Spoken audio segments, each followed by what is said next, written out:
I want to talk a little bit about WrestleMania 20. You had that great match with Eddie Guerrero on the show for the WWE title. And on that same show, your friend Brock Lesnar gets booed out of the building with Goldberg, where everyone sings "Na Na Na Hey" goodbye to them. What are your memories of that day? You having the great match, and then Brock kind of, having a weird swan song. Brock and Goldberg, everybody knew they were leaving the company. And the fans are very unforgiving. If you're going to leave the company, and right before WrestleMania, which was crazy, both Goldberg and Brock said they were exiting the company. The fans will shit on you, man. I mean, that's just the way it is. If you're loyal to them, they'll be loyal to you. But you turn your back on them, they're going to turn your back on you. And they did. And what's crazy is, I told Brock, he told me about 2 weeks before WrestleMania that he wanted to quit, that he wanted to try out for the NFL. And I told him, I said, hey, listen, you might want to wait till after WrestleMania to tell Vince. Because if you do it before WrestleMania, Vince is going to get pissed at you and he's going to have Goldberg win the match. And that's the last thing you want, is have Goldberg, that's exiting the company, win the match over you. So, Brock said, you know what, you're right. So we go home, and we end up going straight to SmackDown, to the SmackDown before WrestleMania. And Brock goes to Vince and tells him before WrestleMania, like, holy shit, Brock, you just f***ed up your chances of winning at WrestleMania. And, that's exactly why Goldberg won, because Brock decided that he wanted to try out for the NFL. And that pissed Vince off a little bit more than Goldberg wanting to leave the company. Because Goldberg wasn't originally from the WWE. He was WCW homegrown, and Brock was a WWE guy. Well, I want to talk a little bit about your matches with Shawn Michaels. Obviously, there's the WrestleMania 21 match, which everyone talks about. And then you guys ended up also having an Iron Man match on Raw as well, a 30-minute Iron Man match. Where does he rate for you and your opponents? And also, why do you think it just worked so well with you guys? Well, anybody that works with Shawn Michaels is going to have the best match of their career. He's just that good. I said this before, and I meant it. Shawn Michaels is the best entertainer in the history of the business. There's nobody else more entertaining, more exciting to watch. Nobody else. Oh, thank you. I'll take that. The only reason why I don't put myself in the equation is I was only in the WWE for approximately 9 years. Shawn Michaels was in it for about 30. He earned his keep. But Shawn, the thing with him is he has great chemistry with everybody. When I wrestled him at WrestleMania 21, we didn't practice before the match. We talked about the match, but we didn't get in the ring and go over the moves. Shawn didn't want to do that. He wanted to just get to know me. And I was kind of getting nervous, like I'd love to lock up with you and do a few moves with you. He said, we don't have to do that. We're professionals. We'll get through it. Don't worry. And the first time I ever tied up with Shawn, the chemistry was there.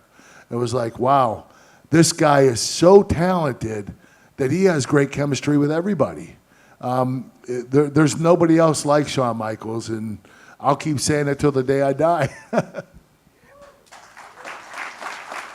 And then in 2005, you were on Raw. You had the Iron Man match with Shawn Michaels. Then you get put on SmackDown because they had some injuries, and they make you the world champion. And it all leads to WrestleMania 22 with Rey Mysterio, Randy Orton, and you. And you have this match, and then the match time gets cut.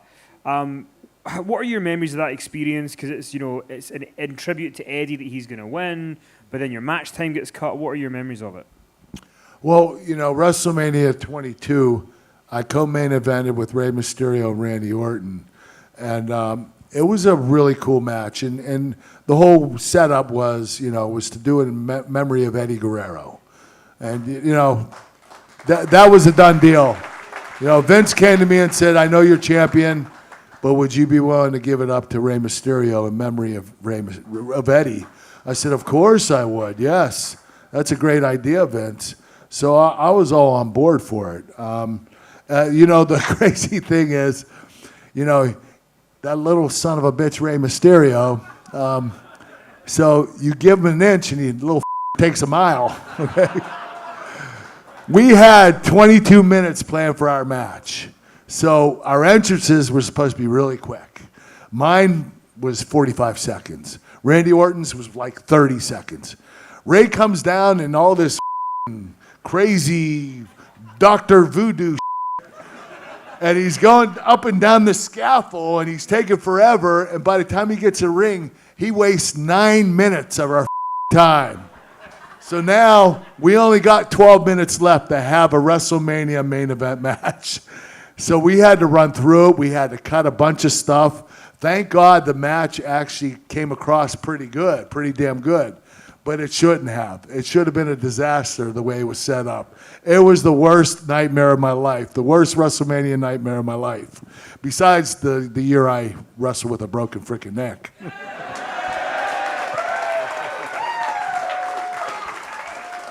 So, you end up leaving WWE in 2006 because you had, stuff going on, they wouldn't give you a part-time contract, and you go to TNA. I mean, does it bother you that the TNA run, you've said you think that's a better run than your WWE run, that not as many people talk about it? Well, when I was in WWE, I was in there for about 6.5 years, and what they say a wrestler's career, when you peak, is around 6 to 9 years in the business. That's when you start peaking. That's when you hit your when you hit your highlight and where you're in your prime. And that's how long it takes for experience, especially putting together psychology and structuring matches. And so I went through WWE, and by the time I got to TNA, that's when I got my groove on. That's when things started clicking for me, and I became better at structuring matches and putting together matches and the psychology that's involved.